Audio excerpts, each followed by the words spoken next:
हरे कृष्णा, दंडवत प्रणाम। आज हम भगवत गीता का अध्याय 1 का 11वां श्लोक देखते हैं।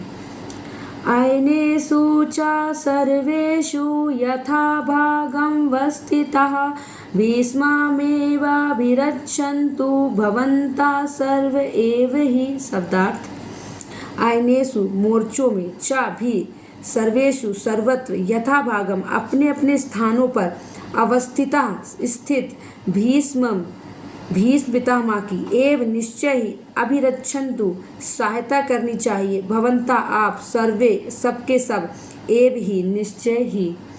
अब अन्वय देखते हैं। अन्वय: भवन्ता आप लोग, सर्व एव ही सभी, सर्वेषु अयनेषु च सभी प्रवेश द्वारों पर, यथा भागम अपने अपने स्थानों में, अवस्थितः स्थित होकर, भीष्म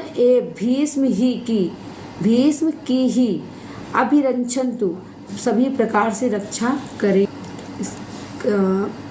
अनुवाद: अतएव सैन्य व्यू में अपने अपने मोर्चों पर खड़े रहकर आप सभी भीष्म पितामह को पूरी सहायता दें।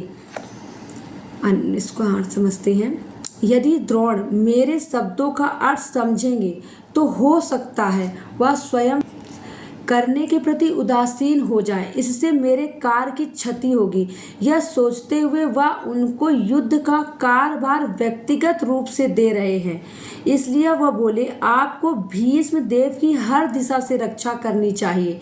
अपनी अपनी स्थिति में स्थित रह यथाभागम अवस्थितः, जो व्यक्तिगत रूप से आपके लिए निश्चित की गई है, ताकि शत्रु की सेना में प्रवेश किया जा सके। इस प्रकार से कार्य करें ताकि वह अन्यों के द्वारा आक्रामित न हो जब वह युद्ध करने में अभिनिविष्ट हो और पार्श्व और पृष्ठ का ध्यान न दे रहे हों, यानी कि अपने आसपास ज़्यादा ध्यान न दे रहे हों। सेनापति भीष्म को मेरी योजना का पता ना भी हो तो भी मेरी विजय सिद्ध हो जाएगी। कहने का आशय यह है कि भीष्म मेरे पितामह हैं और आप मेरे गुरु हैं। आप दोनों मेरे एकांतिक हितैषी हैं, क्योंकि यद्यपि आप मेरे अन्याय के विषय में जानते थे जो मैंने युद्ध क्रीड़ा में किया था, फिर भी आपने एक भी शब्द नहीं बोला। जब द्रौपदी ने आपसे अन्याय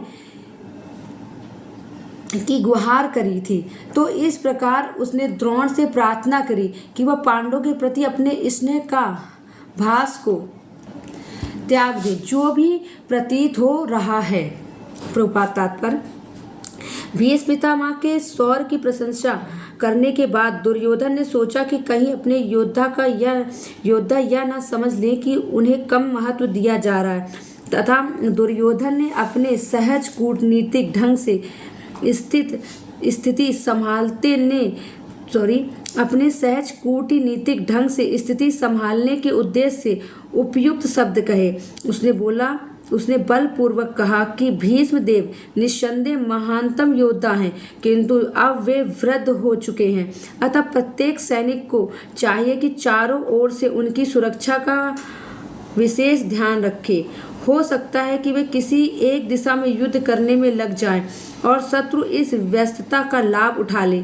अतः यह आवश्यक है कि अन्य योद्धा मोर्चों पर अपनी अपनी स्थिति पर अड़िग रहें और शत्रु को व्यूह न तोड़ने दें। दुर्योधन को पूर्ण विश्वास था कि कुरुओं की विजय भीष्म देव की उपस्थिति पर निर्भर है। उसे युद्ध में भीष्म देव तथा द्रोणाचार्य के पूर्ण सहयोग की आशा थी, क्योंकि वह अच्छी तरह जानता था कि इन दोनों ने उस समय एक भी शब्द नहीं कहा था जब अर्जुन की पत्नी द्रौपदी को असहाय अवस्था में भरी सभा में नग्न किया जा रहा था, और जब उसने उनसे न्याय की भीख मांगी थी, यह जानते हुए भी कि इन दोनों सेनापतियों के मन में पांडवों के लिए स्नेह था। दुर्योधन को आशा थी कि वे इस स्नेह को उसी तरह त्याग देंगे जिस तरह उन्होंने द्रुत क्रीड़ा के अवसर पर किया था। Thank you. हरे कृष्णा, दंडवत प्रणाम।